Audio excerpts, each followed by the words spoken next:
Now, the state is breaking ground right now on a new project you may want to know about to ease congestion on I-25 between Denver and Colorado Springs.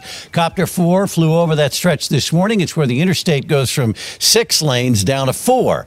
It's the 18-mile stretch from Castle Rock to Monument, passing right by Larkspur.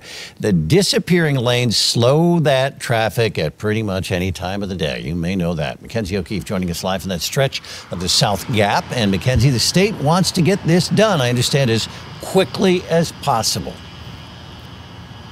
They do, Alan. These signs are already out signaling that construction is set to begin.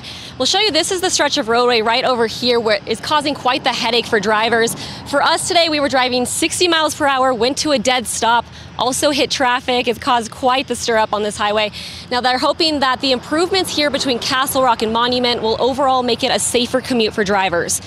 Now this morning, the first shovels of dirt were thrown, marking the beginning of a massive $350 million transportation project that has been in the works for years. They do call this area of I-25 between Castle Rock and Monument the Gap, and it hasn't seen any improvements since it was built years back. Now with only 2 lanes here right now, this area gets very congested with traffic, and the project will then expand the highway by adding a toll lane in each direction, improve some structures and pavement, lighting and signs, and they'll also be widening shoulders for law enforcement and maintenance crew safety. Now that's a big part of this project to really overall increase safety for not only drivers, but also those first responders. This is after 2 state troopers have been killed while they were out here helping drivers on this stretch of roadway.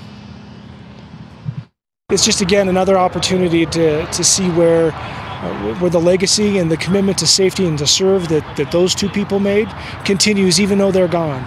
And our organization is better because of their service.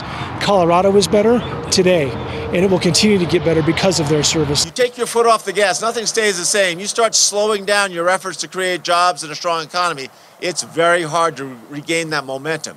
And that is why it is so important that we make these infrastructure investments. Now this will begin in September and will take about 3 years to complete. The good news for drivers is that any of the lane closures will take place overnight, but they do want people to beware. There will be slower speeds in this area because of those construction workers. And Alan, a lot of people are looking forward to this being completed. We're live in Castle Rock. Mackenzie O'Keefe covering Colorado First. Short-term pain, long-term gain. Let's hope for that. Thanks a lot, Mackenzie.